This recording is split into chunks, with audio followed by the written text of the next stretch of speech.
parts. They've been selling body parts. That's old. That's not new. That's why black people don't like to go to hospitals. They go to get their toes clipped, their fingernails clipped, and they wake up and their foot's gone. They've been utilizing the organs of black people for years, the organs and the body parts and the members of African-American people, and that goes back to George Washington. There's a long-time myth that George Washington had wooden teeth. We've heard that myth growing up in school. The reality is George Washington did not have wooden teeth because common sense will tell you you can't put wood in your mouth. It gets wet, and wet wood is useless. What George Washington did, he had the teeth of his African slaves yanked out of their mouths, and he made dentures out of these teeth. And they're on display. His dentures are on display at museums right now.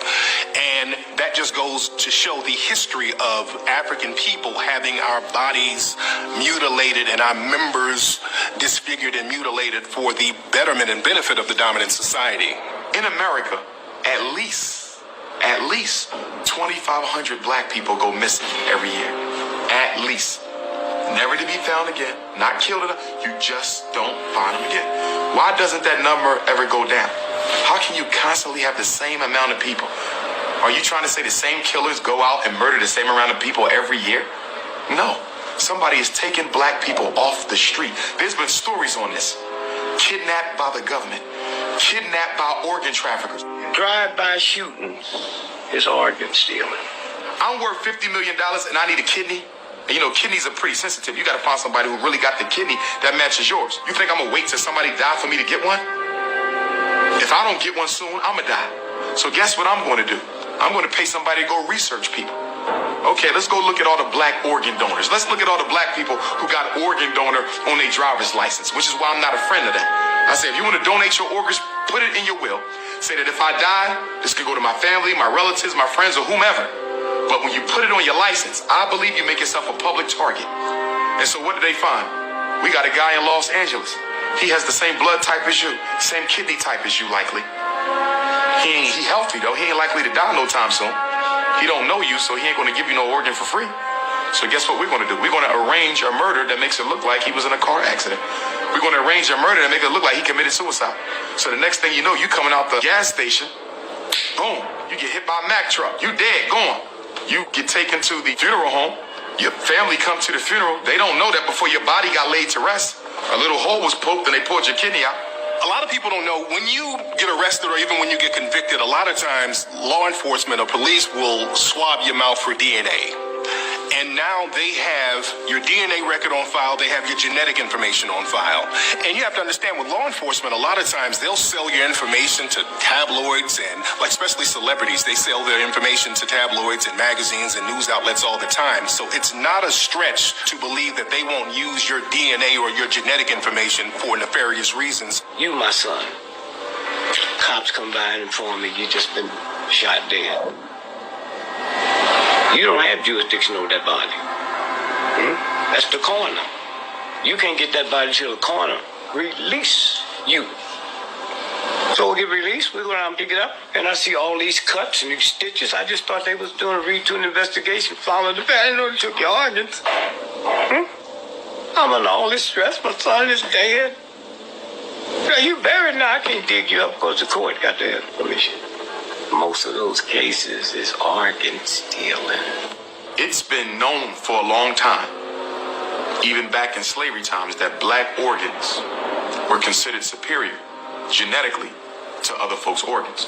For example, whenever there's a transplant, okay, especially when rich folks get heart transplant, liver transplant, kidney transplant, they like white, they like black organs. We had a famous case in Pennsylvania, Governor Casey, who was one of the most racist governors who ever lived back in the late 80s, early 90s.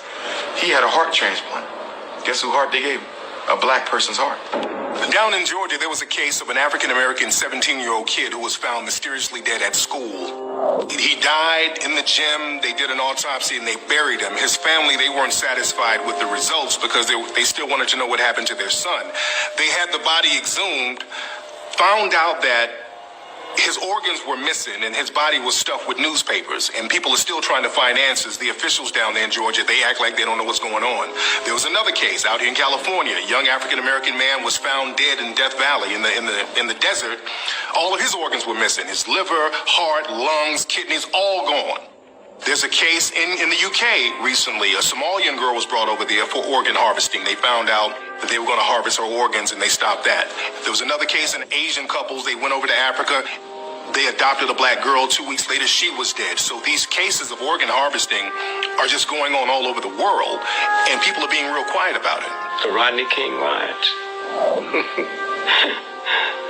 The cops arrested 18,213 black folks.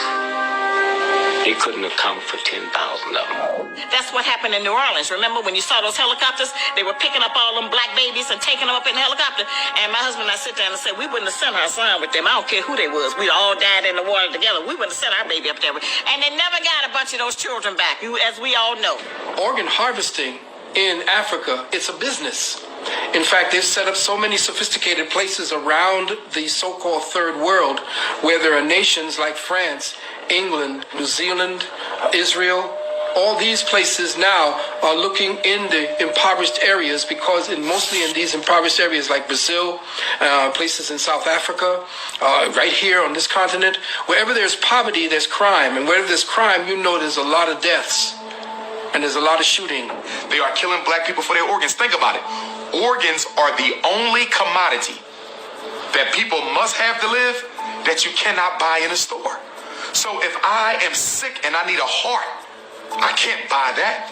And we know all the problems with the fake hearts, that it can give a pacemaker to a bad heart. But what about when the heart needs to be replaced? You got to find a match, and it ain't none on the donor list, and I'm worth $50 million? And I could care less about black people anyway? Guess what? Somebody gonna get shot in their drive-by. Switch over to Haiti.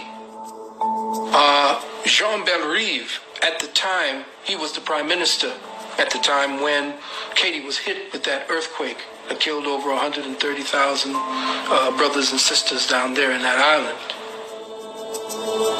They had a report on CNN with Jean Bellerive.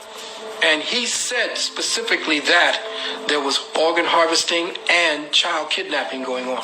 And we have already reports of a lot of trafficking, even of organ trafficking.